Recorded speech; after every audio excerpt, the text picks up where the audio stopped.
locomotion and movement. Locomotion and movement.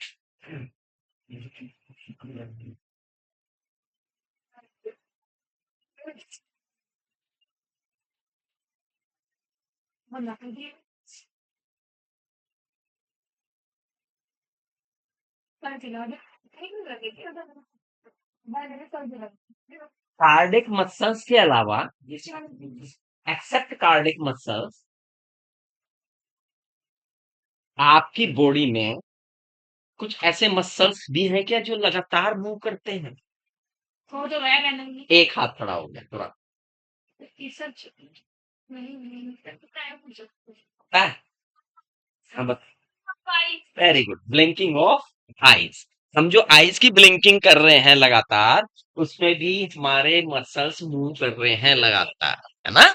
Move करते हैं। अच्छा, एक चीज और बताइए, कौन से मसल्स हैं ये? हैं? कौन से मसल्स हैं? No, they are they are stratified muscles है, ठीक है?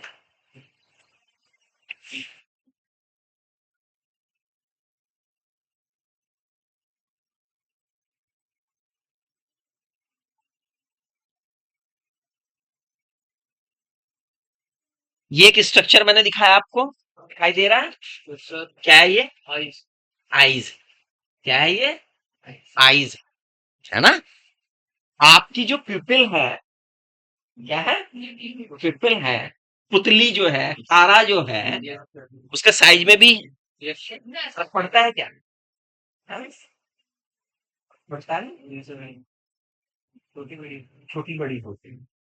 लाइट रिसेप्टर्स, लाइट क्या है? लाइट रिसेप्टर्स के अनुसार आपके अंदर जाने वाली प्रकाश की मात्रा को नियंत्रित करने के लिए आपकी आईज में भी मसल्स, आइरिस में भी मसल्स हैं। क्या है? आइरिस में भी मसल्स हैं, और ये भी क्या करते हैं? कॉन्ट्रैक्ट एंड एक्सपैंड करते हैं। Is that clear?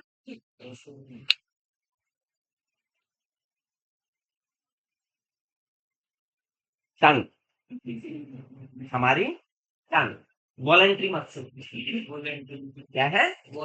Voluntary muscles. लेकिन most of the muscles because occur with the skeletal, that's why they are called skeletal muscles, है ना? सारे अधिकांश मसल्स किसके साथ पाए जाते हैं? स्केलेटल के साथ जुड़े रहते हैं, इसलिए उन्हें कहा गया है स्केलेटल मसल। क्लियर हो गया ये बात? अच्छा, एक वो बात जो स्केलेटल मसल में है लेकिन कार्डिक में नहीं है, और एक वो बात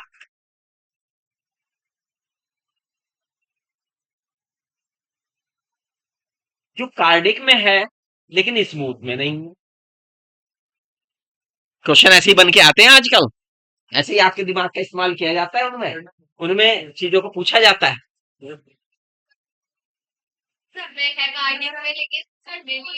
स्मूथ में क्या नहीं है? स्ट्राइप, स्ट्राइप कार्डिक में है लेकिन स्मूथ में नहीं। कार्डिक में है। एक ऐसी कौन सा कैरेक्टरिस्टिक है जो तीनों मसल्स में है? सोचिए, पढ़ चुके हैं आप?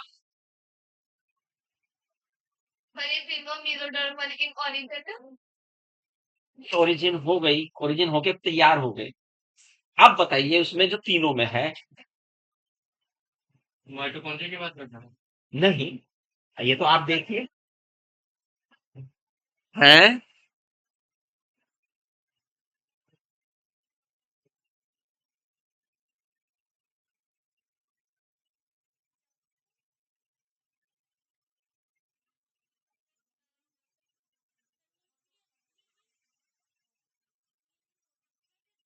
तीनों लिविंग है, सेल है भाई, लिविंग है तीनों, ये तो कोई सोचने वाली बात ही नहीं है। उनसे लगातार काम लेना है, मरते थोड़ी ना, मरते का क्या काम है, वो तो बाहर निकल जाएगा आपकी बॉडी से।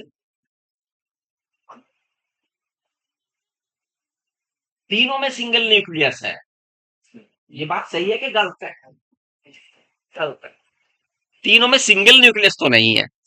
हाँ, अगर तुम ये कहते कि तीनों में न्यूक्लियस है तो मैं बात मान लूं। अगर आप ये कहते कि तीनों न्यूक्लिएटेड है तो लिविंग ही है भाई, लिविंग ही है, लिविंग ही है। जो सेल, क्योंकि तीनों सेल है, तीनों क्या है, सेल है। तो सेल ऑर्गेनल्स जो क्या है, सेल ऑर्गेनल्स हैं, वो सब में उपस्थित है। सेल ऑर्गेनल सब में क्या है, परचेंट। सेल ऑर्गेनल सब में परचेंट है। अगर आप ओरिजिन में देखोगे तो शायद नहीं मिलेगी। अगर आप उनका रेगुलेशन देखोगे, नहीं मिलेगी। स्ट्रक्चर अपीयरेंस देखोगे तो समानता तीनों में एक जैसी नहीं मिलेगी, है ना। अच्छा, अब प्रश्न आता है कि कौन से मसल सिंगल न्यूक्लिएटेड हैं और कौन से मल्टी न्यूक्लिएटेड हैं। तीन तरह की मसल्स हैं आपके पास, एक ये है, एक ये है,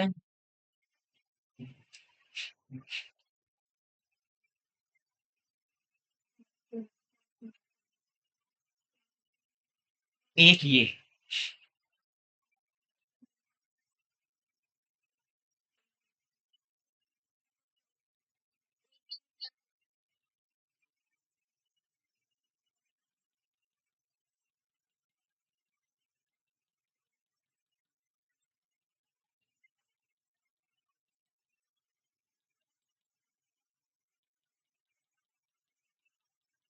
बताइए इनमें से कौन से मसल्स जो है सिंगल न्यूक्लिएटेड है और कौन से मल्टी न्यूक्लिएटेड। स्मूथ जो है सिंगल न्यूक्लिएटेड हो गया। चलिए, ये यूनि न्यूक्लिएटेड हो गया, सिंगल न्यूक्लियस। चलिए, ये मल्टी न्यूक्लिएटेड।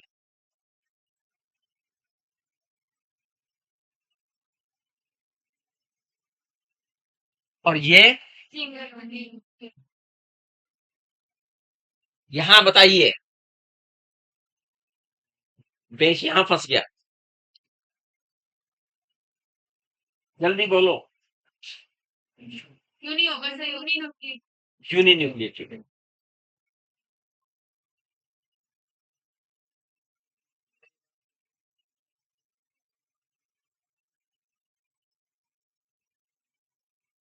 बताइए जल्दी।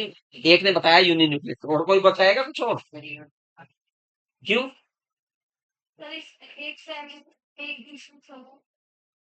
ये भी तो एक सेल है, ये भी तो एक सेल। बैठो, ये यूनी या बाई न्यूक्लिएटेड होते हैं, यूनी या बाई न्यूक्लिएटेड होते हैं। क्यों? क्योंकि इनके बीच में डिस्क हो जाती है। क्या बन जाती है? डिस्क पाई जाती है बच्चों इनमें, पता है आपको, दे हैव डिस्क। और इस डिस्क के कारण ये यूनी या बाई न्यूक्लिएटेड हो सकते हैं, मल्टी नहीं है, मल्टी नहीं है, यूनी या by nucleated. Is that clear? चलो, यहां तक बात सब बच्चों को आ गई समझ में?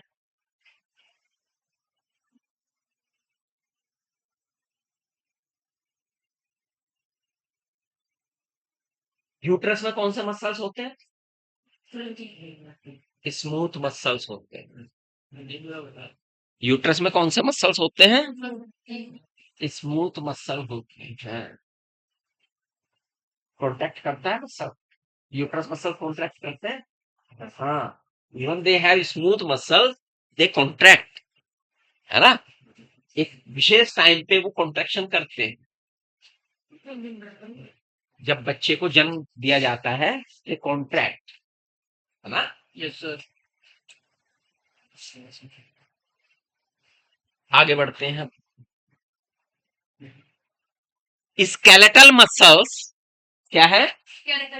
स्केलेटल मसल्स को जब पहली बार देखा गया था in light microscope, simple microscope, कौन सा माइक्रोस्कोप में? सिंपल माइक्रोस्कोप में, तो देखा ये गया था कौन सी कैरेक्टरिस्टिक जो आपने पढ़ी है स्केलेटल मसल्स के बाद, और जब सिंपल माइक्रोस्कोप में देखा गया उन्हें, तो कौन सी कैरेक्टरिस्टिक पहचान में आई होगी?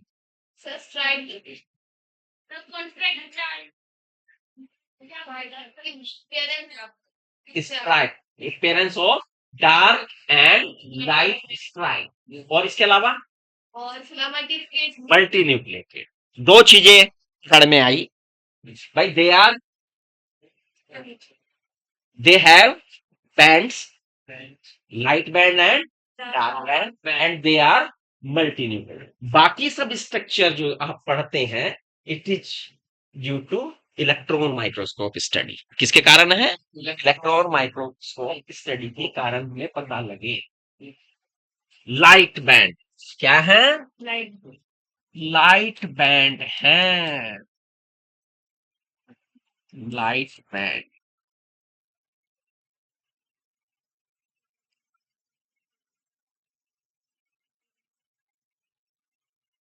अब मैं एक डायग्राम बना रहा हूं, ठीक है? उस डायग्राम में आपको नाम बताने हैं उसके। क्या बताने हैं?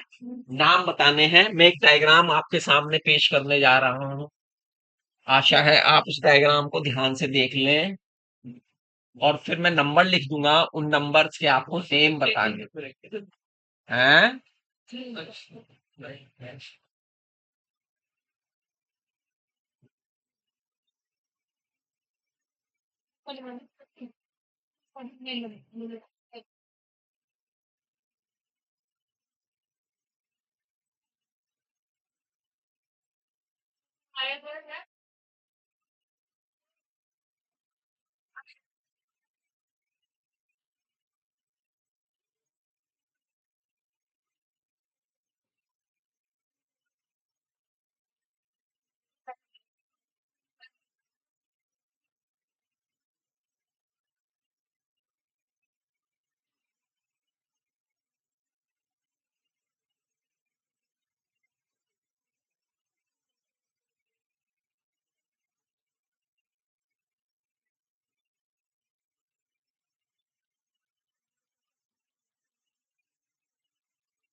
Yes.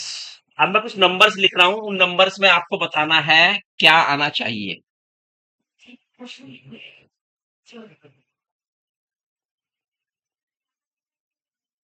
Number 1, number 2, number 3, number 4, number 5, number 6, number 7, number 8, number 9, number 10, number 11। 11 नाम मैंने लिखे हैं कुछ। एक बार ध्यान से देख लीजिएगा, और मैं जिस भी बच्चे को नंबर, पहले मैं नंबर पूछूंगा तो आपको बताना है कि इस नंबर पे नाम क्या, हाथ खड़े कर जाए। मुझे स्ट्रक्चर क्लियर हो जाएगा कि आपको यहां तक का स्ट्रक्चर सबको बहुत अच्छी तरह से आ गया। नंबर 1 पे कितने हाथ खड़े होते हैं? बहुत सारे हाथ खड़े होते हैं। नंबर 1, हाँ, टेंडर। नंबर 1 पे कौन है? टेंडर, बिल्कुल ठीक है। नंबर 2 पे कितनों के हाथ खड़े हैं? नंबर 2 पे लीगामैन। नंबर 2 पे एपिमाइसियम। नंबर 2 पे कौन बताएगा? मसल्स। नंबर 2 पे कौन है? मसल्स है। नंबर 2 पे कौन है? मसल है भाई, ये मसल है पूरा, है ना? नंबर 3 पर बताना है क्या है? नंबर 3, नंबर 4 भी दिया क्या मैंने? नंबर 3, नंबर 4 दोनों है। हाँ, नंबर 3 पे क्या है? एपीमाइसियम। तुम क्या बता रही थी जो है? 3 पे? 3 पे? 3 पे? मैं मैं तो 3 पे पूछ रहा हूँ। ये ब्लू, जो ब्लू डॉट डॉट डॉट दिखाया मैंने, है एपीमाइसियम। 3 पे क्या है ये? एपीमाइसियम।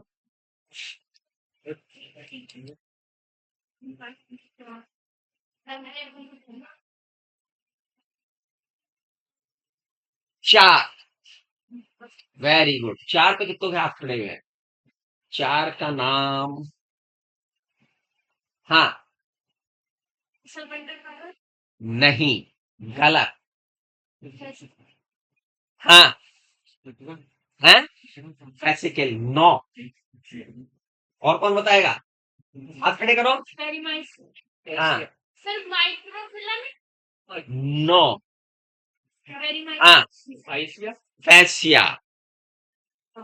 It is fascia.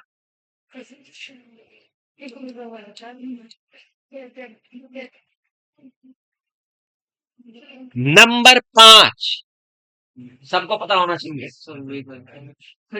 कौन है 5? फेसिकल। नंबर 5 पे कौन है? फेसिकल। ये सबको पता होना चाहिए। अच्छा, इसमें ना देखो, जो नंबर 3 है और जो नंबर 4 है, नंबर 3 और नंबर 4 है, यहां पर थोड़ा सा एनसीईआरटी फैसिया को तो बता रहा है, एपिमाइसियम को नहीं बता रहा है ना, तो वो आउटर मोस्ट कवरिंग बता रहा है उससे। एशिया भी नहीं सर इसमें बता रहा नहीं, एनसीईआरटी में है फैसिया, होगी देखो। फैसिया है, एनसीईआरटी एपिमाइसियम नहीं है, फैसिया के बारे में बताया हुआ है ना? तो इसे ध्यान में रखना है जरा बात को। चलिए, नंबर 5 पे आपने बताया फैसाकिल है, और नंबर 6 पे क्या है? नंबर 6 पे बताना है क्या है, कितने बच्चों को पता है नंबर 6? 1, हाँ जी, क्या है? हाँ, पेरीमाइसियम। नंबर 6 पे कौन है? पेरीमाइसियम है नंबर 6 पर।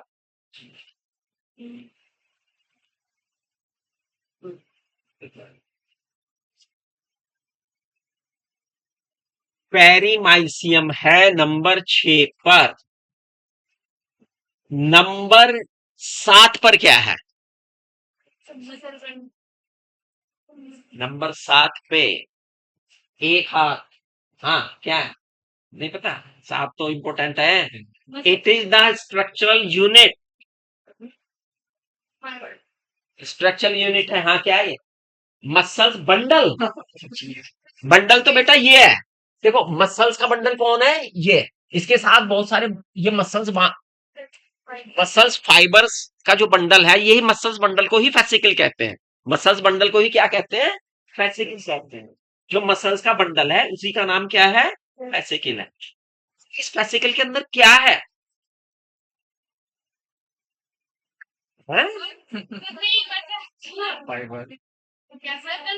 मसल्स फाइबर है। क्या है बच्चों? दीज आर नंबर 7 पे है मसल्स फाइबर। क्या है? मसल्स फाइबर है नंबर 7 पर। नंबर 8 पर क्या है? एंडोमाइसियम। क्या है? एंडोमाइसियम है। Very good. और नंबर 9 पे क्या है? नंबर 9 पे ये है मायोफाइब्रिल। क्या है ये? एनसीईआरटी मायोफाइब्रिल और मायोफिलामेंट दोनों एक ही बता है। ठीक है, तो हम एक ही मान के चले। तो नंबर 9 पे कौन आ गया? मायोफाइब्रिल।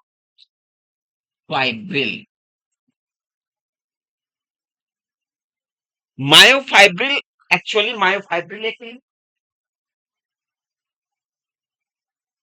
नंबर 10 और नंबर 11 रह गया। नंबर 10 क्या है? नंबर 10 क्या है? Dark fat. और नंबर 11 क्या है? लाइट। यहां तक आ गया समझ में? तो यानी माइक्रोफाइबर तक आ गया समझ में? है? यानी इसके अंदर से ये निकाल लिया हमने। ये मायोफाइब्रिल है। क्या है बच्चे? मायोफाइब्रिल है।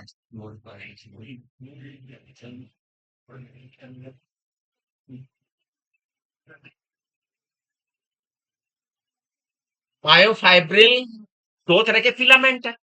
मायोफाइब्रिल में कितने तरह के फिलामेंट है? कौन कौन से?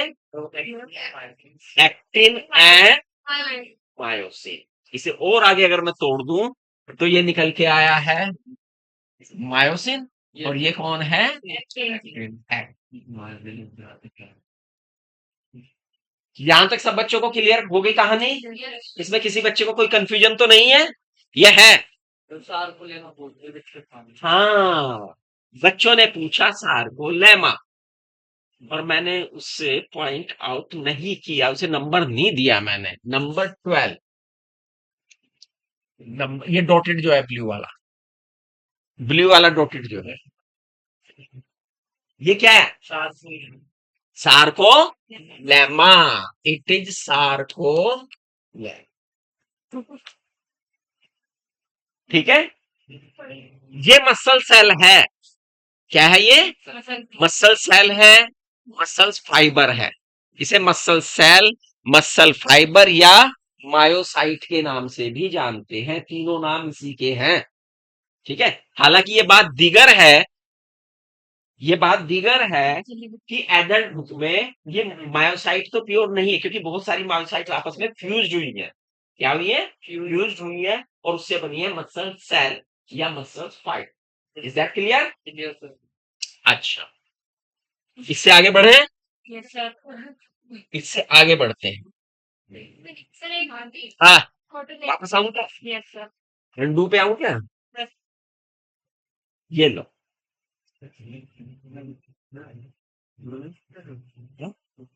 हाँ बिल्कुल, बिल्कुल लो। इसी आपके लिए ही है ये बच्चे आपके लिए ही है।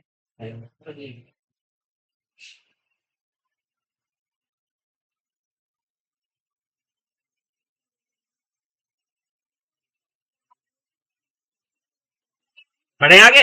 हाइब्रिड है। Hybrid hybrid hybrid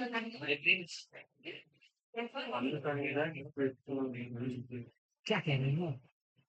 hybrid hybrid पूछ रहा है क्या? हाइब्रिड कौन सा हाइब्रिड? एक्टिनिया, एक्टिनिया मायोसिन। अभी आएंगे। अब वो आगे बढ़ेंगे। अब आगे बढ़े। अब उससे आगे बढ़ेंगे। आपने देखा कि भैया जब हम किसी मसल सेल को देखते हैं, क्या देखते हैं? मसल्स फाइबर को देखते हैं, तो हमें वहां पर अल्टरनेटली लाइट और डार्क बैंड दिखाई देते हैं। ये वास्तव में क्या है? आपने कहा ये फाइब्रिल है, फाइबर्स है, फिलामेंट है। किसके? एक्टिन और मायोसिन। ये एक स्पेसिफिक अरेंजमेंट पे है। एक्टिन और मायोसिन जो है ये स्पेसिफिक अरेंजमेंट में है। ये स्पेसिफिक अरेंजमेंट क्या है? दोनों के दोनों प्रोटीन रोड लाइक स्ट्रक्चर में, क्या है? रोड लाइक स्ट्रक्चर के रूप में प्रेजेंट है और एक दूसरे के अल्टरनेट है। एक दूसरे के क्या है? अल्टरनेट। अल्टरनेट एक दूसरे के भी हैं और अल्टरनेट लॉन्गिट्यूडनली भी हैं। अल्टरनेट एक दूसरे के भी हैं और अल्टरनेट लॉन्गिट्यूडनल जो एक्सिस है उनमें भी। ठीक है। एक्टिन जो है, एक्टिन फिलामेंट किससे बने हैं? पहले इनका अरेंजमेंट पे बात कर लेते फिर स्ट्रक्चर पे बात करेंगे। एक्टिन जो है बच्चों, ये कैसे फिलामेंट है? थिक या थिन है? थिन फिलामेंट है, पतले हैं। कैसे हैं? पतले हैं। और किससे जुड़े हुए हैं? जेड लाइन क्या है वास्तव में? एक लाइन का मतलब किसकी बनी हुई? Elastic tissue. कैसा है ये? इलास्टिक फाइबर है। इलास्टिक फाइबर वो है वास्तव में जेड लाइन। और इससे कौन जुड़ा हुआ है?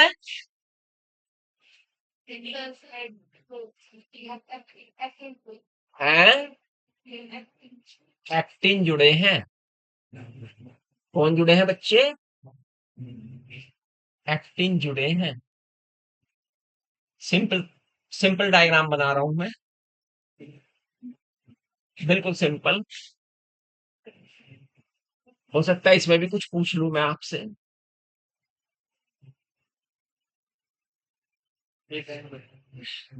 हाँ वही मैं पूछ लूं।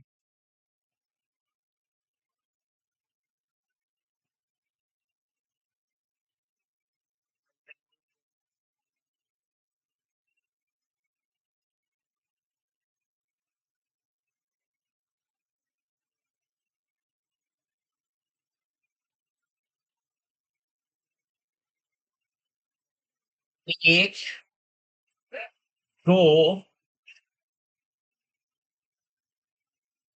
तीन,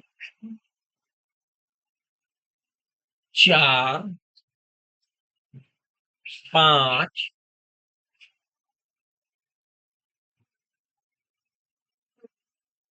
छह। छह नाम है। सब बच्चों को पता होने चाहिए और सब बच्चों को पता होंगे क्योंकि मैं करा चुका हूं। नंबर एक,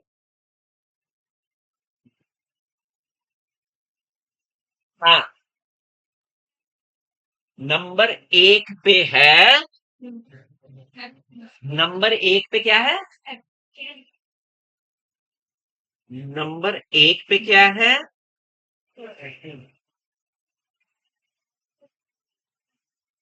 नंबर एक पे क्या है?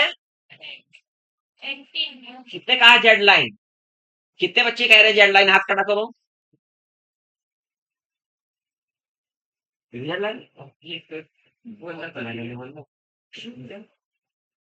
देखा, कंफ्यूजन आ गया ना बीच में, जेड लाइन कौन है? जेड लाइन के साथ एक्टिन फिलामेंट जुड़े हुए हैं। अगर ये जेड लाइन है तो एक्टिन फिलामेंट कौन से नंबर के हैं, ये बताओ जरा, तुम ये बोलोगी। अगर नंबर 1 जेड लाइन है बच्चे, तो मुझे बताओ एक्टिन फिलामेंट कौन से हैं? Number 8, number 7। यही पर कंफ्यूजन है, यही है तेरा कंफ्यूजन। आप उल्टा बोल रही हो। आप क्या बोल रहे हो? उल्टा बोल गई। 7 पे जेड लाइन है और 1 पे एक्टिन है। एक्टिन। बैठ जाओ।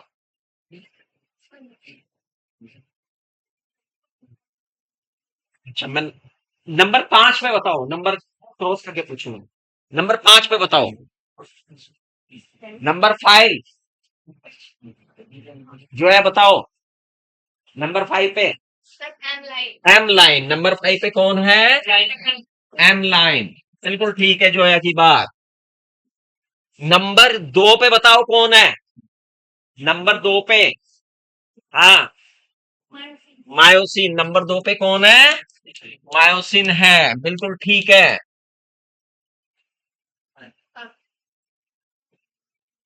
नंबर 4 पे बताना है क्या है? हाथ खड़ा करो नंबर 4 को बताने के लिए। हाँ, आई बैंड। क्या है? I band. आई बैंड, आई की फुल फॉर्म क्या है? कितने बच्चों को पता है आई की full form? Isotropic. Isotropic band. क्या कहते हैं इसे? Isotropic band. आइसोट्रोपिक बैंड क्या है ये? आइसोट्रोपिक। Anisotropic. ये वास्तव में रिफ्रैक्टिव इंडेक्स है लाइट के, है ना, जो आप पढ़ेंगे उस आधार पे इनका नाम दे दिया आइसोट्रोपिक बैंड, आई बैंड। क्या है ये? नंबर 4 पे है आई बैंड। बिल्कुल ठीक। नंबर 6। नंबर 6 पे क्या है? नंबर 6। हाँ, एच जॉन। नंबर 6 पे कौन है? H John. वेरी गुड, बैठ जाओ। बहुत बढ़िया है। 7 पे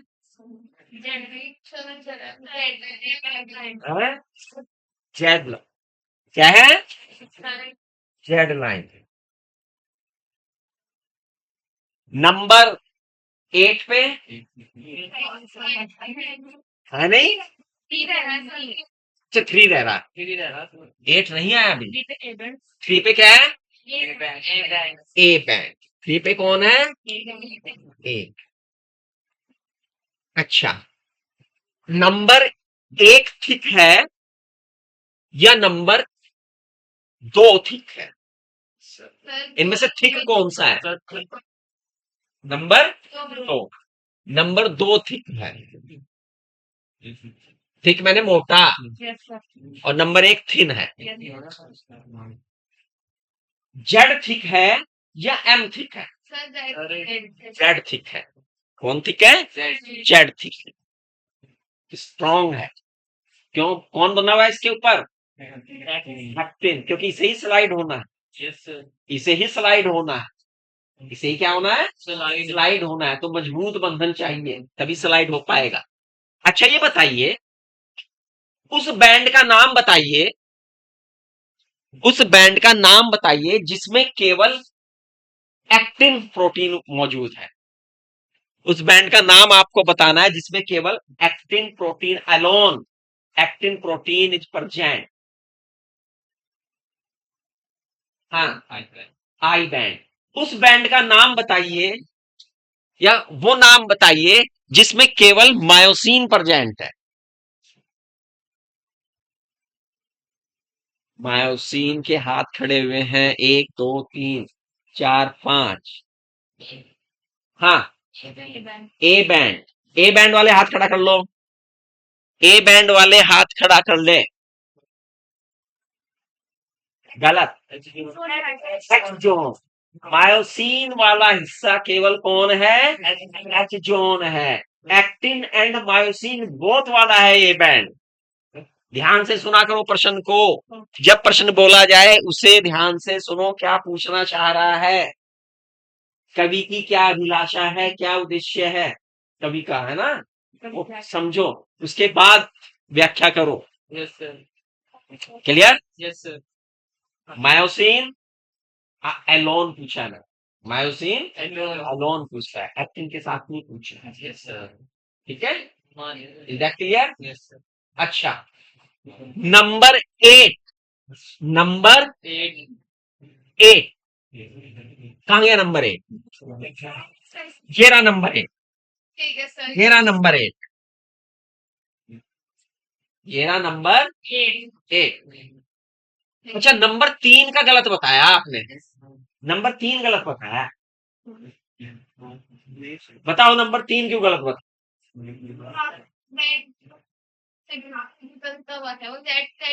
वो है क्या? फिर तुमने मायोसिन क्यों बोला उसे? मैं यही सोच रहा हूँ कुछ गड़बड़ है चित्र में, कहीं ना कहीं गड़बड़ है, कहीं कुछ ना कुछ गड़बड़ है दया। हाँ, ये है मायोसिन यानी ए बैंड, है ना, और जो ऊपर था वो क्या था? सार्कोमियर। वो क्या था? सार्कोमियर के बारे में कोई खास बात, कोई टिप्पणी करना चाहेंगे? सार्कोमियर के ऊपर कुछ विशेषण देना चाहेंगे, एडजेक्टिव देना चाहेंगे? कौन कौन बच्चा देगा? कोई नया बच्चा भी हाथ खड़ा करो मुझे, एक नया बच्चा। हाँ, नहीं, पुराने। हाँ, किसकी? Contraction, it is the functional unit of contraction. तो स्ट्रक्चरल यूनिट क्या है? Muscles fibre. ठीक है, बिल्कुल ठीक, यहां तक सब बच्चों को क्लियर है? यस और कोई सवाल पूछना रह गया इसका मुझे? अभी तो नहीं है, बाद में आएंगे सवाल इसके, बाद में आएंगे सर, है ना? कुछ पूछ रहे थे कुछ? अरे, अब कर लेते हैं किसे? एक्टिंग। किसको पकड़ लेते हैं? एक्टिंग। ध्यान से समझना,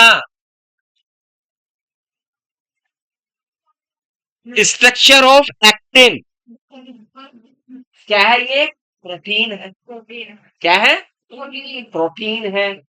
कैसी प्रोटीन है? ग्लोबुलर प्रोटीन है। कैसी प्रोटीन है? तो छोटी छोटी यूनिट से बनी होगी। किससे बनी होगी?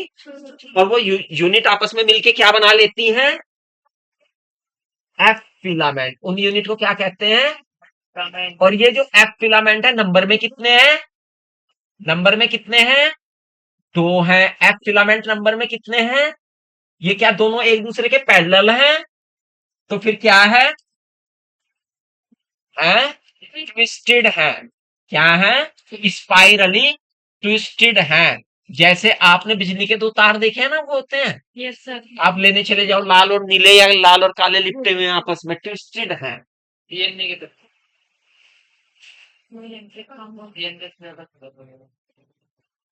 डीएनए तार की तरह नहीं होता। डीएनए में तार की तरह, डीएनए पता कैसे होता है? जैसे सर्पिलाकार सीढ़ियां बनाई गई, यस सर। वो मिली नहीं है कभी, ये तो एक एक दूसरे का ट्विस्ट है, ये सच्चुअली तार की पोजीशन। डीएनए तार की तरह नहीं होता। डीएनए तो क्या होता है? 2 पैरेलल डंडे चल रहे हैं, हेलिक्स बनाते हैं, फिर बीच में डंडे भी हैं उनके, है ना? तो वो 2 सूत्र कभी मिले नहीं आपस में, एक दूसरे के ऊपर ओवरलैपिंग नहीं है। यहाँ ओवरलैपिंग है, ये डिफरेंस है। जैसे कि ये क्या है?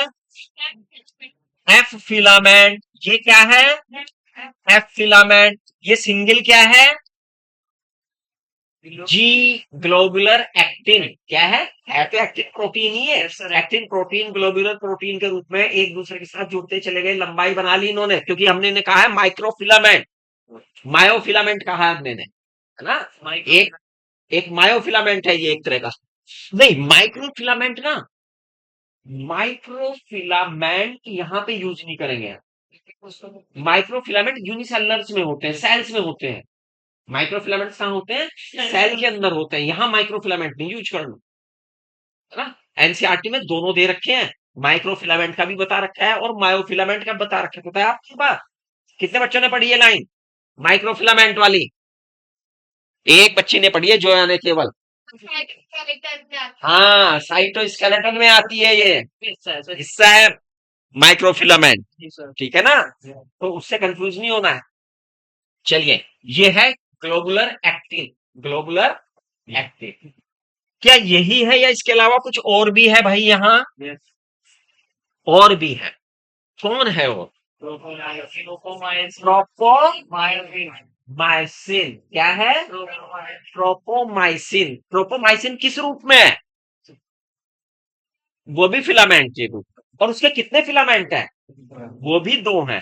वो भी इसके साथ साथ ही इनसे ही ट्विस्टेड हुए हुए हैं, है ना। ऐसे ही भैया ट्विस्टेड हुए हुए हैं, ये गए, ये आए, ये आए, यू। ये कौन है? ट्रोपोमाइसिन। कौन है ये बच्चे? Tropomyosin. It is a regulatory protein. It is a regulatory protein. Tropomyosin कैसा प्रोटीन है? Regulatory protein. फिलामेंटस है, फिलामेंट ही है, but it is function as regulatory. ठीक है, रेगुलेटरी प्रोटीन। आपको पता है कौन कौन से रेगुलेटरी प्रोटीन है आपके मायोफाइब्रिल्स में, मायोफाइबर्स में? दो रेगुलेटरी प्रोटीन है और दो कॉन्टेक्टाइल प्रोटीन है। ये बात ध्यान रख लो। कॉन्टेक्टाइल प्रोटीन कौन कौन से? Actin and myosin. Actin and myosin. और रेगुलेटरी प्रोटीन कौन कौन से हैं? हैं? Troponin and ट्रोपोमाइसिन। ये रेगुलेटरी प्रोटीन है, दो याद रख लो, ये पूछा जाता है सवाल। स्ट्रक्चरल प्रोटीन अलग है, फिर तीसरे स्ट्रक्चरल प्रोटीन है। उनका एनसीईआरटी ने कहीं जिक्र नहीं किया तो हम भी खामोश हो गए, है ना। एनसीईआरटी इसके अलावा कुछ नहीं बोल रही है तो हम भी खामोश हो गए। रेगुलेटरी मैंने बताया ट्रोपोमाइसिन एंड ट्रोपोनिन। रेगुलेटरी का मतलब है ये रेगुलेट कर रहे हैं कि भाई कॉन्ट्रैक्ट होगा या नहीं होगा, कॉन्ट्रैक्शन होगा या उसका रेगुलेशन कर रहे हैं ये, है ना। इसलिए they both are regulatory protein. और कॉन्ट्रैक्ट में कौन कॉन्ट्रैक्ट होने वाले हैं? Actin and myosin. क्लियर? चलिए बच्चों को ये बात समझ में आई। अब तीसरी बात समझ में आ जानी चाहिए। एक तीसरा प्रोटीन भी है, वो कंटिन्यूअस नहीं है। वो प्रोटीन क्या है? कंटिन्यूअस नहीं है। वो क्या है? रेगुलर इंटरवल पे है। और कितनी सब यूनिट का बना है? तीन। तीन सब यूनिट है उसमें। कितनी सब यूनिट है बच्चे? तीन। इस प्रोटीन का नाम क्या है? ट्रोपोनिन। क्या नाम है बच्चों? ट्रोपोनिन। और ट्रोपो, TTCTTI PTI and TTM। ठीक है ना।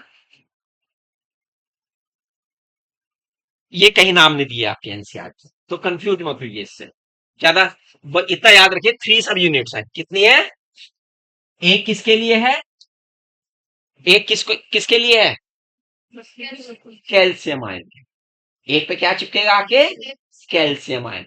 एक क्या करेगी? इंड्यूस करेगी। क्या करेगी? इंड्यूस करेगी एक, कि भाई छुट्टिए, किसे हटाएगी? किसे? किसे हटाएगी? ट्रोपो मायोसिन। एक मास ट्रोपोमायोसिन के ऊपर एक, ये एक्चुअली एक्टिन के ऊपर चिपकना किसे है? एक्टिन के ऊपर कौन पड़ा है? मास्क कौन बनाए हुए हैं? देखो इसमें तो आप कहें जहां पे ये नहीं है वहां चिपक जाए, आप ये कह सकते हैं। आपके मन में एक ख्याल तो आया होगा, हैं? Yes sir. भाई जहां ये नहीं है वहां चिपक जाए, क्या दिक्कत है? एक बात बता दूं आपको मैं, आपने जब कल मायोसिन का स्ट्रक्चर मैंने पढ़ाया था तो उसमें क्या क्या जगह बताई थी मैंने, क्या थी? हैं? Actin binding site. तो एक्टिन पर भी मायोसिन बाइंडिंग साइट होती है, और जो मायोसिन बाइंडिंग साइट होती है वही मास्क होती है, ठीक है ना? एक्टिन पर भी क्या होती है? मायोसिन बाइंडिंग साइट होती है और वही मास्क है। तो जो एरिया मास्क है इनके द्वारा, मास्क किसने कर रखा है? ट्रोपोमाइसिन ट्रोपोमाइसिन ने। उसे हटाने का काम कहां से शुरू होगा? ट्रोपोनिन से। से ट्रोपोनिन हटाएगा, उससे हटवाएगा कि भाई हटा ले, मास्क हटा ले, घूंघट हटा ले। हाँ हाँ, वरना इसका क्या काम रह गया? देखो पूरी लंबाई में फैला हुआ है ना ये उसके साथ पैरेलल मास्क तो यही बनाए हुए हैं ना, मास्क तो यही बनाए हुए हैं, ठीक है। लेकिन इसमें पूरे में बाइंडिंग साइट नहीं है, या दूसरे शब्दों में कह सकते हैं जहां जहां पर ट्रोपोनिन है, कौन है? ट्रोपोनिन है, वही वही बाइंडिंग साइट से हटाएगा, इसे, इस मास्क को हटाएगा। दूसरे शब्दों में आप ये बात कह सकते हैं, वहीं से इस मास्क को क्या करेगा ये। Is that clear? Yes sir. ट्रोपोमाइसिन का फंक्शन क्या होता है? है? फंक्शन किसका?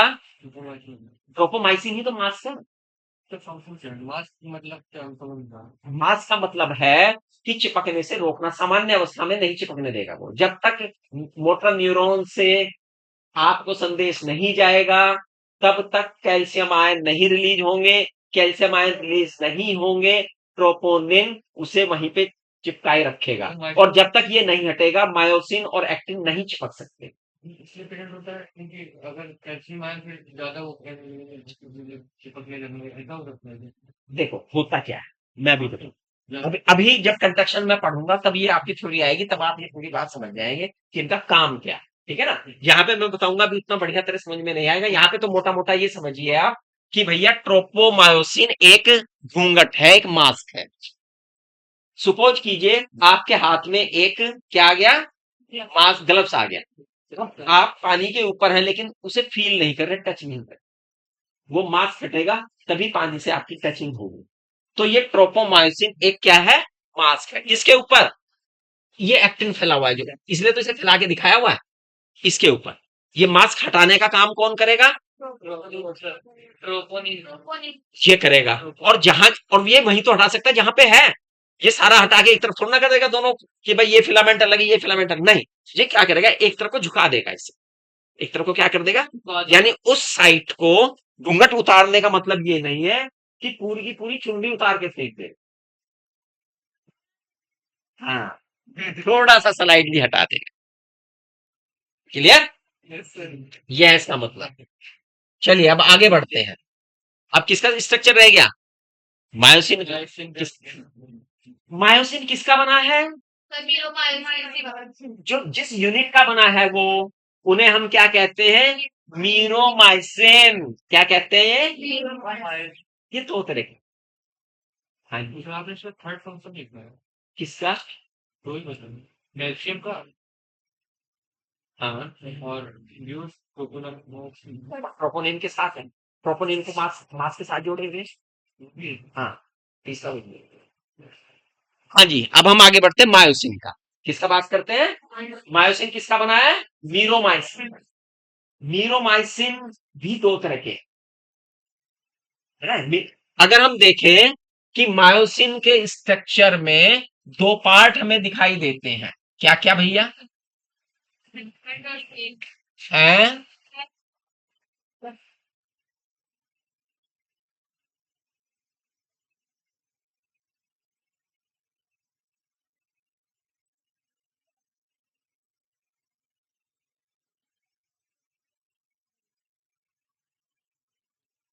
ये टेल है, ये क्या है? टेल वाला पोर्शन है। ये शॉर्ट आर्म है, ये क्या है? शॉर्ट। और ये क्या है बच्चों? हेड। जो टेल वाला हिस्सा है वो लाइट म्यूरोमाइसिन का बना। किसका बना है? और जो हेड और आर्म वाला हिस्सा है वो हैवी म्यूरोमाइसिन का बना। ठीक है ना? वो किसका बना है? हैवी। और ये हिस्सा जो पूरा आर्म के साथ थोड़ा सा क्या होता है, एंगल लेके ऊपर उठा हुआ होता है, इसे हम क्या कहते हैं? Cross arm. इसे हम क्या कहते हैं? हिस्से को क्रॉस आर्म। ये हिस्सा ही क्रॉस आर्म। तो क्रॉस आर्म में दो चीज आती है, क्या क्या? Short arm and head. ठीक है। अब ये जो हेड है भैया, हेड में क्या क्या है? एक्टिन बाइंडिंग साइट, और दूसरा क्या है? ATPase site. एटीपीएज एंजाइम है। क्लियर? स्ट्रक्चर समझ में आ गया यहां तक? दो कंट्रक्टाइल प्रोटीन आ गई समझ में, दो रेगुलेटरी प्रोटीन समझ में आ गई। अब आता है कॉन्ट्रैक्शन। असली बात अब शुरू, क्योंकि हम जो सारी कहानी पढ़ी है हमने किसके लिए पढ़ी है बच्चों? ये कॉन्ट्रैक्शन के लिए पढ़ी है। और कॉन्ट्रैक्ट करने के लिए एक थ्योरी है, जो कॉन्ट्रैक्शन की थ्योरियां दी गई हैं उन सब में मान्य थ्योरी कौन सी है? Sliding filament theory. कौन सी तो थ्योरी है बच्चे? Sliding filament theory.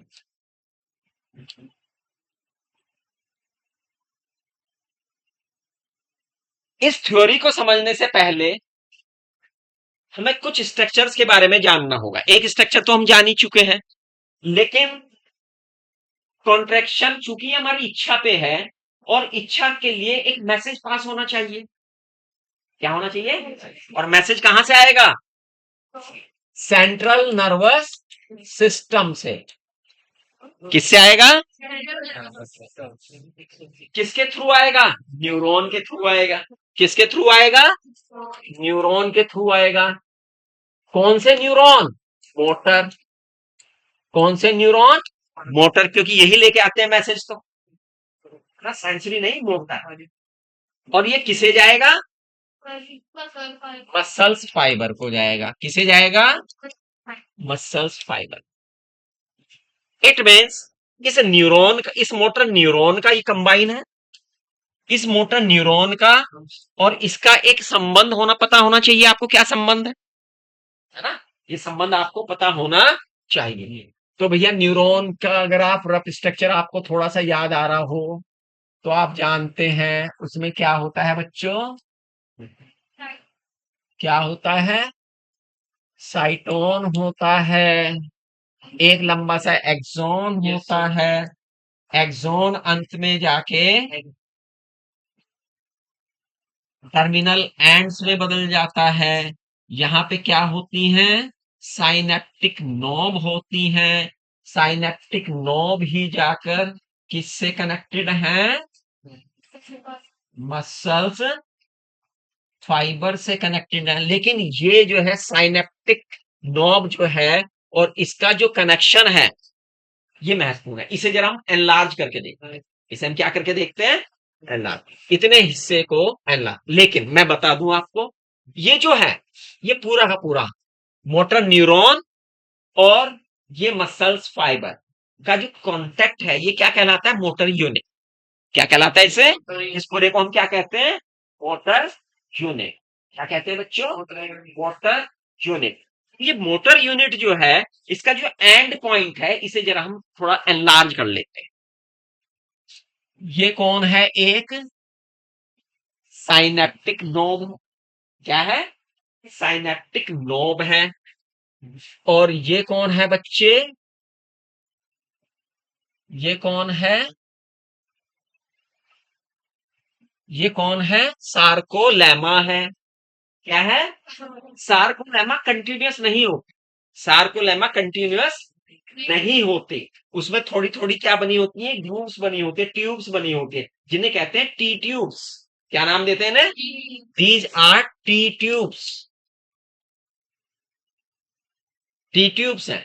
और यहां पर इसके अंदर क्या क्या है बताओ, इस सेल के अंदर क्या क्या है बताओ, जल्दी से बोलो। नंबर एक, सार्कोलेमा के अंदर क्या है, सार्कोप्लाज्म है। सार्कोप्लाज्म में क्या है, सार्कोप्लाज्मिक रेटिकुलम है। सार्कोप्लाज्मिक रेटिकुलम के अलावा सार्कोसोम, ठीक है। और इसके अलावा actin and myosin, actin and myosin filament. Is that clear? Yes he है, ये यही है बच्चे, वो एक्टिन एंड मायोसिन है। लेकिन अब यहां पे हम ये कंटेक्ट देख रहे हैं, अब यहां पर भी रिसेप्टर्स हैं। क्या है बच्चे? रिसेप्टर्स हैं, यहां पर भी रिसेप्टर्स हैं। किसके रिसेप्टर्स हैं? जो भी ये न्यूरोट्रांसमीटर रिलीज करेगी। क्या रिलीज करेगी? Neuro transmitter. देखो बच्चों, होता ये है कि central nervous system motor nerve के द्वारा एक संदेश भेजता है मसल्स फाइबर। जैसे ही ये संदेश साइनेप्टिक नोब में पहुंचता है, कहां पहुंचता है? साइनेप्टिक नोब में पहुंचता है। तो साइनेप्टिक नोब में पहुंचने पर एसिटिल कोलिन, कौन? केमिकल एसिटिल कोलिन जो है वो सिक्रीट होने लगता है, और वो इसकी दीवार को भेद के कहां जाता है? पार आ जाता है। और ये कहां पे आ जाता है? इन रिसेप्टर्स पे। अच्छा, इसके अलावा एक चीज और, ये जो है ना, ये पूरा जो हमने संबंध बनाया है, इसे हम क्या कहते हैं? ये कहते हैं मोटर एंड प्लेट या न्यूरोमस्कुलर जंक्शन। इसे हम क्या कहते हैं? न्यूरोमस्कुलर जंक्शन या मोटर एंड प्लेट, ये दोनों नाम एक के हैं। Is that clear? अब ये एक्टिविटी होती कैसे, एक्टिविटी को समझो।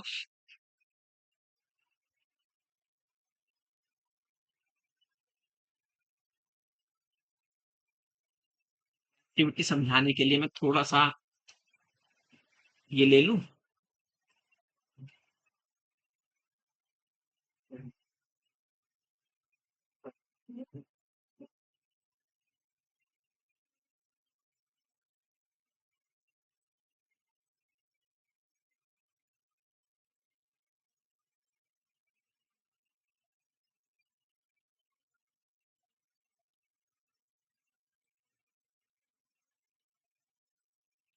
अच्छी जरूरत पड़ेगी, इसलिए पहले बता देता हूँ अच्छे से। होगा क्या?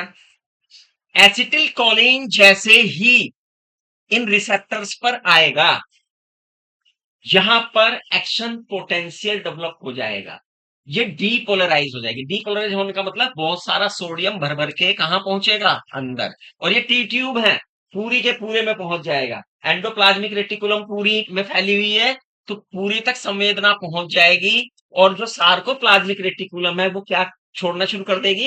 Calcium ion. क्या छोड़ना शुरू कर देगी? बहुत सारे भर भर के कैल्शियम आयन। कहाँ है ये कैल्शियम आयन? सेल के अंदर। कहाँ है ये? और एक्टिन और मायोसिन कहाँ है? सेल के अंदर। वो भी कहाँ है? सेल के अंदर। जैसे ही ये एक्शन पोटेंशियल क्रिएट हुआ, कैल्शियम आयन रिलीज हुए, ये कैल्शियम आयन किस पर जाकर चिपक गए? ट्रोपोनिन के जो कैल्शियम वाली यूनिट है उस पे जाके चिपक जाए। ठीक है, उस पे जाके क्या हो गए? जैसे ही वो उस पे चिपके, जो दूसरी यूनिट है रेगुलेट करने वाली, वो एक्टिवेट हो जाती है और वो कहती है ट्रोपोमायोसिन को हट।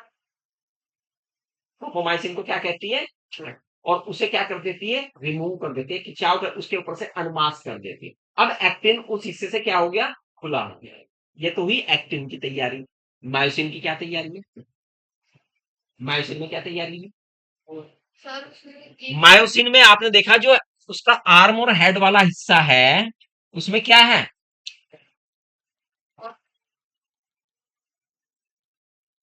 एक्टिन बाइंडिंग साइट है ये। और ये दूसरा कौन है? एटीपी एज है।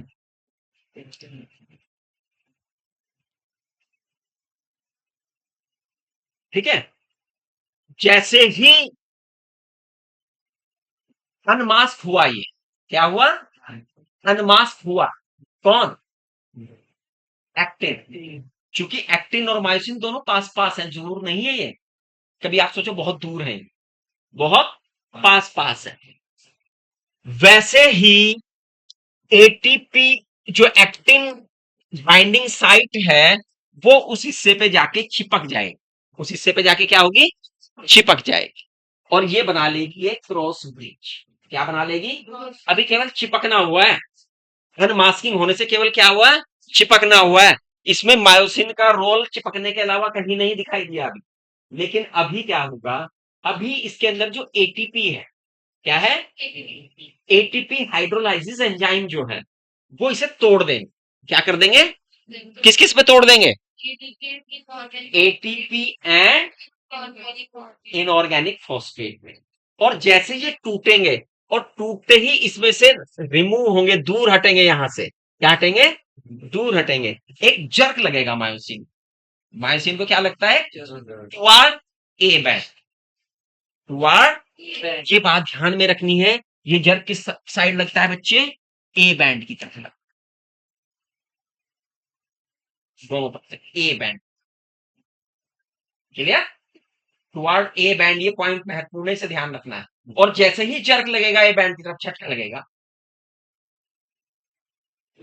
तो एक्टिन क्या होगा, खिंच जाएगा मिडिल की तरफ, एक्टिन क्या होगा, मिडिल की तरफ खिंच जाएगा। और जब एक्टिन मिडिल की तरफ खींचेगा, एक्टिन मिडिल की तरफ खींचेगा, एक्टिन के साथ कौन जुड़ा हुआ है, जेड लाइन, एक्टिन के साथ कौन जुड़ी है, तो वो भी खिंच जाएगी। और जब दो जेड लाइन पास पास आ गई, कॉन्ट्रेक्शन हो गई, इससे सार्कोमियर की लेंथ क्या हो गई, कॉन्ट्रेक्शन की जो यूनिट है वो कम। क्लियर, यहां तक बात समझ में आई है या नहीं आई, आई बैंड भी घट जाएगा, घटेगा या नहीं घटेगा, इस बच्चे ने कहा आई बैंड क्यों घटेगा, आई बैंड क्या है, पहले आई बैंड की डेफिनेशन बताओ मुझे, सर जो जिसमें सिर्फ एक्टिन वो प्रेजेंट होता केवल वो हिस्सा जिसमें एक्टिन रहता है, है। वो हिस्सा जिसमें, अब हम इस बच्चे ने जो पूछा है उसका जवाब बड़ा सा चित्र बना दे, तब एकदम समझ में आ जाएगा। ये कौन है बच्चे, या दो चित्र बनाऊंगा मैं, एक ऊपर एक नीचे, तो उससे समझ में आएगा। एक ऊपर, पहले एक बड़ा सा बना देता हूं मैं,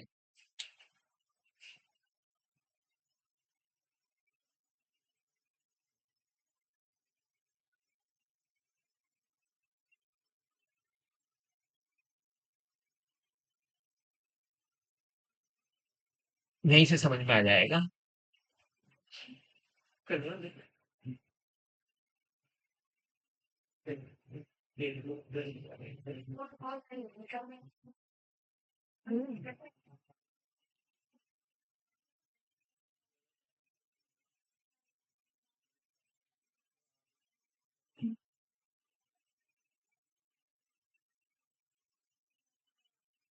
ये है आई बैंड, ये क्या है बच्चे, आई बैंड है, ठीक है, क्या है ये, आई बैंड। अब हुआ ये यहां पे चिपका, ये यहां पे चिपका, चिपक गया, अब चिपकने से कौन से क्या आ रहा है, एक्टिन, एक्टिन स्लाइड होके आ रहा है मायोसिन के ऊपर, कौन सा, क्यों, क्योंकि एक्टिन थिन फिलामेंट है, मायोसिन का वेट ज्यादा है, वो थिक फिलामेंट है, वो वही नहीं रहेगा सर। हाँ वो वही रहेगा, क्या उसमें बिल्कुल भी कंट्रैक्शन नहीं होगा, होगा, केवल हेड वाले पोर्शन, हेड वाले पे होगा सर। जो केवल खींचने का काम कर रहा है ना, यू ये सर केवल इतना हिस्सा उसमें हो रहा है, तो ये यहां से सेंटर की तरफ खींच रहा है, जब ये सेंटर की तरफ खींचेगा तो यानी कि तो इसके साथ जेड भी खींचेगा, क्योंकि इसमें जेड चिपका हुआ है, तो यानी जेड छोटा हो गया, ये जेड क्या हो गया, छोटा छोटा हो गया, जेड के छोटा होते ही, और ये खिसक के इसके ऊपर आ गया, बिल्कुल सर, इसको भरेंगे। ये पूरा आई बैंड, और जब ये हुआ तो आई बैंड की लेंथ क्या हो गई, क्योंकि उस हिस्से को हम आई बैंड नहीं कह सकते जो मायोसिन के ऊपर चढ़ गया, वो तो ए बैंड का हिस्सा बन गया, बिल्कुल सर। समझिए। तो इसलिए आई बैंड की लेंथ क्या हो जाती है, घट जाती है। ए बैंड के साथ क्या होता है, वो तो जू का तू है, वो तो कौन सा बैंड बदलता है, और एच जोन, और कौन, एच जोन तो मिनिमम शून्य भी हो सकता है, एच जोन तो शून्य भी हो सकता है। एच जोन वो जोन है जहां प्योर मायोसिन एक्टिन का ना हो हिस्सा, तो जब एक दूसरे से मिल जाएंगे तो जीरो भी हो सकता है। ये कब तक चलेगा खेल, जब तक म्यान में से तलवार बाहर है, जब तक लड़ाई होगी, जब तक कैल्शियम आयन बाहर है, जब तक लड़ाई होगी, जब तक एक्शन पोटेंशियल में चेंज नहीं आएगा, जब तक ये काम चलेगा। हाँ, जैसे ही कैल्शियम आयन क्या होंगे, वापस आ जाएंगे, एंडोप्लाज्मिक रेटिकुलम में, सार्कोप्लाज्मिक रेटिकुलम में चले जाएंगे, तो ये पूरा प्रोसेस क्या हो जाएगा, रिवर्स हो जाएगा, और हम उसे क्या कहेंगे, रिलैक्सेशन। उसे हम क्या कहेंगे, contract relax, contract relax, contract relax. ठीक है, दिन का जमाना है अब एक बात और, कुछ महत्वपूर्ण बातें आती हैं निकल भाई, इतने सारे मसल्स फाइबर हैं, यूनिट की बात याद है ना, मोटर यूनिट की, क्यों है मोटर यूनिट का जिक्र क्यों कर दिया था मैंने, देखो जिस मोटर यूनिट के, ध्यान से सुना ये लाइन, जिस मोटर यूनिट में एक्शन पोटेंशियल क्रिएट होगा, इतना थ्रेशोल्ड का वो होगा, केवल वही कॉन्ट्रैक्शन होगा, सारे मसल्स नहीं कॉन्ट्रैक्ट होंगे। कभी सोचो सारे मसल्स फाइबर कॉन्ट्रैक्ट हो जाएंगे, नहीं, केवल कौन कौन से, मोटर यूनिट के एक्शन पोटेंशियल में चेंज होगा वही। अगर मान लिया, ऐसे समझो यहां पे ये बहुत सारे क्या पड़े हुए हैं, ये क्या है, मसल्स फाइबर, क्या है, मसल फेसिकल्स नहीं है ये मसल्स फाइबर, ये बड़ा कर दिया मैंने, क्या कर दिया, बड़ा कर दिया, फेसिकल तो ये है ना, ये मसल्स फाइबर है, एक मसल्स फाइबर ये पड़ा, एक मसल्स फाइबर ये है, एक मसल्स फाइबर ये है, इसके साथ न्यूरॉन तो बहुत सारे आए हुए हैं ना। अब मान लिया इसके एक्शन पोटेंशियल में आ गया परिवर्तन, इसके में आ गया, इसके में नहीं आया, तो क्या ये कॉन्ट्रैक्ट होगा, नहीं, ये कॉन्ट्रैक्ट नहीं होगा, कॉन्ट्रैक्ट केवल वही होगा जिसने आया। ठीक है, Is that clear? एक और कई चीजें हैं इसमें अभी जो, अब कॉन्ट्रैक्शन, जैसे एक थ्रेशोल्ड हुआ, समाप्त हो गया, कॉन्ट्रैक्ट रिलैक्स, लेकिन एक बार कॉन्ट्रैक्ट हुआ, फिर पहला रिलैक्स भी ना, फिर दूसरा थ्रेशोल्ड आ गया, फिर तीसरा आ गया, फिर चौथा आ गया, पांचवा आ गया, इस तरह से भी हो सकता है ना। ये डिपेंड करेगा कि एक्शन पोटेंशियल में चेंज कैसे हो, एक्शन पोटेंशियल में चेंज कैसे होगा। क्लियर, अच्छा, जब मसल्स कॉन्ट्रैक्ट करते हैं, क्या करते हैं, कॉन्ट्रैक्ट करते हैं, तो मसल्स के अंदर स्टोर फूड है ग्लाइकोजन, क्या है, ग्लाइकोजन, और लगातार कॉन्ट्रैक्शन से ये ग्लाइकोजन लैक्टिक एसिड में चेंज हो जाता है, किस में चेंज हो जाता है, लैक्टिक एसिड में, और जब लैक्टिक एसिड में चेंज होता है ये बच्चे, तो हमारी मसल्स में पर्याप्त मात्रा में एनर्जी नहीं बन पाती, फैटी, थक जाते हैं, है ना, थकान होने लगती है, पेन, फिर बाद में, फिर वो थ्रेशोल्ड है भाई, रुक जा, रुक जा, है ना।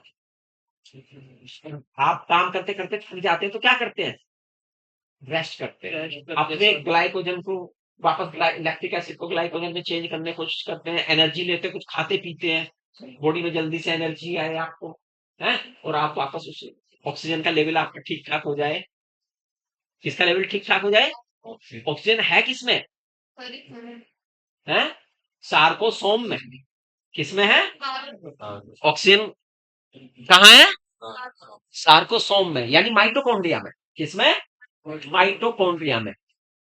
अच्छा, एक चीज और भी है, आपने देखा कि भैया जब आपके ब्लड में पूरे के पूरे सप्लाई कौन कर रहा है, हीमोग्लोबिन, कौन कर रहा है, लेकिन मसल्स में हीमोग्लोबिन के अलावा एक और पिगमेंट है जिसका नाम है मायोग्लोबिन, क्या है बच्चों वो, मायोग्लोबिन, क्या है, myoglobin, it is red in colour, क्या है, रेड कलर में है ये, और इस आधार पे आपके टिश्यू दो तरह के हैं। एक वो जिनमें मायोग्लोबिन की मात्रा ज्यादा है, मायोग्लोबिन ज्यादा है तो माइटोकॉन्ड्रिया भी ज्यादा है, माइटोकॉन्ड्रिया ज्यादा है तो ऑक्सीजन की सप्लाई भी ज्यादा, तो they are called red fibre. Red meat, white meat, आपने कहा ज्यादा अच्छा नहीं होता रेड मीट, क्योंकि उसमें एरोबिक रेस्पिरेशन हो रहा है, वहां पे क्या हो रहा है, एरोबिक रेस्पिरेशन हो रहा है। लेकिन जहां पर मायोग्लोबिन मात्रा में कम है, मायोग्लोबिन मात्रा में निश्चित रूप से वहां माइटोकॉन्ड्रिया भी कम है, वहां एनारो ऑक्सीजन की कमी है, एनारोबिक रेस्पिरेशन हो रहा है। क्या हो रहा है, एनारोबिक रेस्पिरेशन हो रहा है। इट इज व्हाइट मसल्स, क्या है वो, व्हाइट मसल्स, व्हाइट मीट। लेकिन व्हाइट वाले में एंडोप्लाज्मिक रेटिकुलम ज्यादा है ना, इसलिए वो व्हाइट और पेल कलर में रहता है वो मीट। क्या रहता है, व्हाइट पेल कलर में रहता है। जब आप कोई जानवर डिसेक्ट करते हैं तो उसके हिस्सों में जब मीट वाले हिस्से देखते हैं, कुछ रेड वाले हिस्से होते हैं, रेड मीट, कुछ क्या होते हैं, व्हाइट मीट होता है। तो ये इसी आधार पे दो तरह के मीटिंग, एक में एरोबिक, एक में एनारोबिक। क्लियर। तो यहां तक बच्चों बात समझ में आई आपको? पहले तो ये बताओ मुझे, सब बच्चों को समझ में आई? कोई ऐसा विद्यार्थी जिसे ये बात समझ में ना आई हो? कॉन्ट्रैक्शन समझ में आया मसल्स का? Yes sir. मसल्स के टाइप समझ में आए? कहाँ कौन सा मसल्स होता है ये समझ में आया? एक्टिन और मायोसिन का स्ट्रक्चर समझ में आया? एक्टिन और मायोसिन की पोजीशन समझ में आई? एक्टिन और मायोसिन में जो उसके डिफरेंट अवयव हैं, डिफरेंट पार्ट हैं, उनका फंक्शन समझ में आया? हाउ दे वर्क ये समझ में आया? वाई दे वर्क ये समझ में आया? आया? तो मसल का समझ में आ गया बच्चे? ये बताओ, मसल समझ में आई है? जो है समझ में आई मसल? क्यों थक जाते हो आप काम करते हुए? लैक्टिक एसिड, कुछ जल्दी थक जाते हैं, कुछ देर में थक जाते हैं, कारण?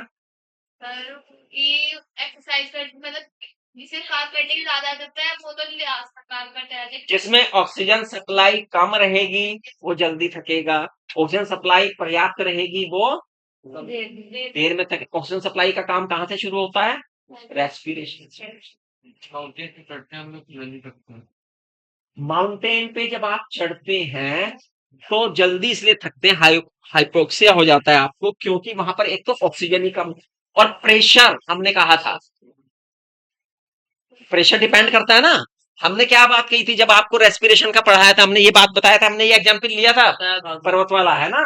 तो भैया ऑक्सीजन का जो पार्शियल प्रेशर है, जिस प्रेशर के कारण वो अंदर ब्लड में जानी चाहिए, आपके लंग्स में, आपके एल्वेओलाई का जो प्रेशर है और एटमॉस्फेरिक प्रेशर है, उसमें डिफरेंस बहुत कम रह जाता है। इसलिए वो डिफ्यूजन, वो घुलना जो है क्या हो जाता है, कम हो जाता है। इसलिए आप कांपने लगते हैं जल्दी, क्या करने लगते हैं, नहीं लगते। ये बताई थी हमने बात।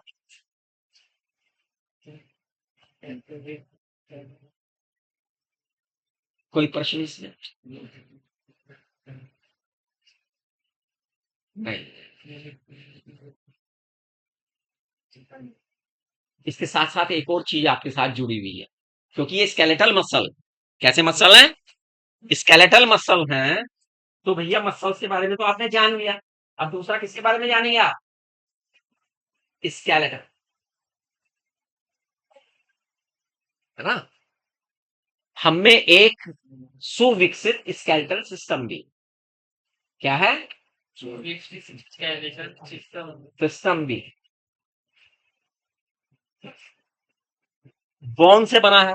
किससे बना है, बोन से। तो इसके बारे में हम कल शुरू करेंगे, है ना। नया तो अभी मैंने बांधने के लिए नहीं कहा, अभी मैंने केवल ये कहा कि ये कल शुरू करें, बांधने के लिए कहा अभी मैंने। कुछ और इंटरेस्टिंग सवालों के साथ हम आपके पास उपस्थित रहेंगे, है ना। क्योंकि आपने देखा होगा अगले दिन हम वो चीज भी कवर कर लेते हैं जो पढ़ाते वक्त हमारे ध्यान से थोड़ा सा तो फिसलती है, या हम उस टाइम पे किसी और चीज के फ्लो में रहते हैं, उस चीज को टच नहीं कर पाते, है ना। तो वो चीज भी हम डिस्कस कर लेते हैं, एक आपका रिवीजन भी हो जाता है। एक आपका क्या हो जाता है, रिवीजन भी हो जाता है। पढ़ना बहुत जरूरी है, क्योंकि आपने एनिमल किंगडम को देख लिया है। एनिमल किंगडम आपको कितना सिंपल लगता है, लेकिन आप सवालों के जवाब गलत देते हो। हो रहा है प्रोग्रेस में, आप सवालों के जवाब गलत में देते हो, सवालों को समझ नहीं पाते हो। इसका मतलब ये नहीं कि आपको आता नहीं है, अभी वो प्रॉब्लम रहती है कि सवाल को समझना और उसे कोरिलेट करना, वो सबसे बड़ी समस्या है।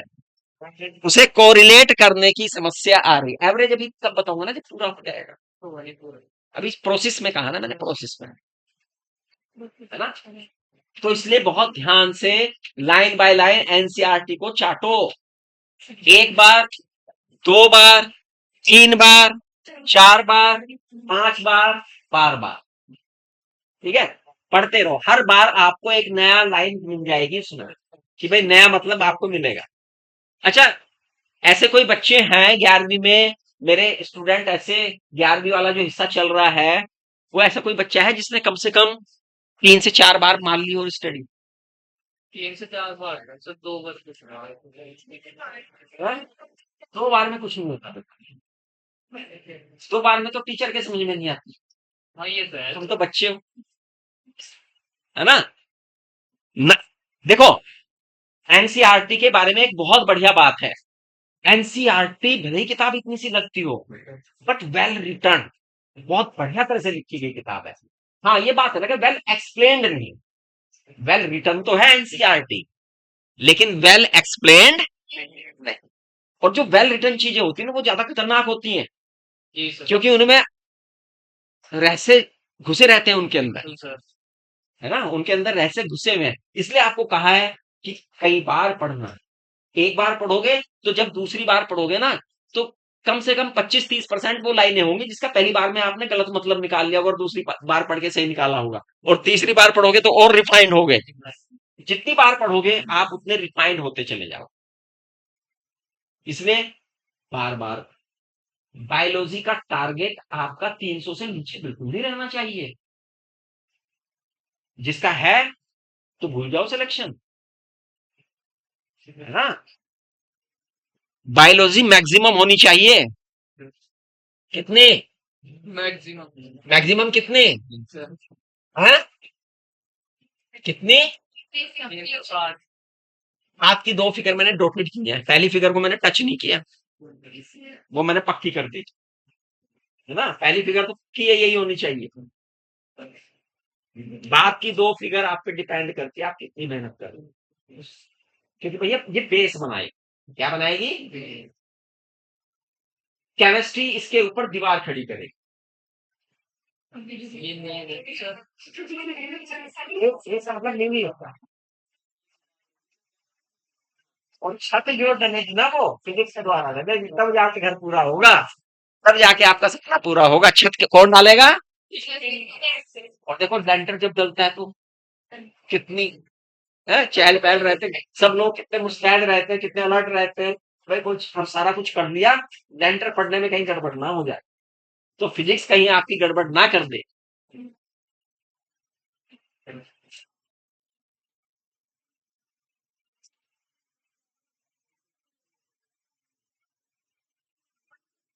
बस, हाँ? 40 क्वेश्चन ठीक कर, गलत मत करो कुछ भी। अगर गलत कर रहे हो तो क्वेश्चन की संख्या बढ़ा दो, तो सिलेक्शन की तरफ आप बढ़ते हैं। आपको जब पेपर आप अटेंड करते हैं बच्चों, तो आपको बहुत उससे पहले बहुत अच्छी तरह से आपको तैयार होके जाना चाहिए कि भाई आपका प्लान क्या है। क्वेश्चन पेपर को पहले पढ़ते हैं बच्चे, और जब वो पढ़ते हैं ना एक सरसरी नजर से, जब उसका हिस्सा कर रहे होते हैं, तो उन्हें पता लग जाता है कि भैया तू क्या क्या खा के आया है ना। पेपर देखते पता लग जाता है। हाँ, ये जरूरी है, जब आप बायोलॉजी वाला हिस्सा कर रहे हैं तो बायोलॉजी वाले हिस्से को टच करो, देखो ध्यान से, फिजिक्स वाला कर रहे हैं तो फिजिक्स वाला, केमिस्ट्री वाला कर रहे हैं तो केमिस्ट्री वाला। बच्चे, अब ये भी डिपेंड है कि आप क्या पहले करते हैं। नीट वाले बच्चे कुछ तो, जिनकी फिजिक्स अच्छी है, ठीक है भाई फिजिक्स कर लो, केमिस्ट्री अच्छी है केमिस्ट्री कर लो, अन्यथा सबके लिए थंब रूल क्या है, सबसे पहले क्या करो, टाइम कंप्लीट करो। लेकिन लेकिन क्वेश्चन कभी कभी आसान होते हैं बायो के। देखो अब मैं टाइम मैनेजमेंट बताऊंगा आपको। आपने देखो मैंने 3 क्वेश्चन दिए थे इस बार टेस्ट में, वो आसान तो थे लेकिन टाइम कंज्यूमिंग थे, है ना? आसान तो थे वो, लेकिन क्या थे? तो ये स्किल आपको इसलिए दिए गई है कि ये स्किल आप में डेवलप हो, भले ही आसान हो लेकिन वो भी जल्दी से आप मैच मारे, उसमें टाइम ना ले। अच्छा ये तो ये और मैंने एक चीज और की थी उसमें, उसमें एक ही मैचिंग सही है। अगर अलग अलग देखेंगे तो एक के साथ दो दो तीन तीन की मैचिंग हो रही है, एक के साथ दो दो तीन तीन की मैचिंग हो रही है, लेकिन एक्यूरेट मैचिंग के साथ एक ही है। हाँ, है नहीं? तो इसलिए ध्यान में रखने ये बातें हैं, यही चीज है, यही मैनेजमेंट है। जिस दिन आपने कवर कर लिया, समझ लो आप बस ऑब्जेक्टिव टाइप परीक्षा देने के लिए आगे बढ़ रहे हैं। थैंक यू, कल मिलते हैं आपसे नए टॉपिक के साथ।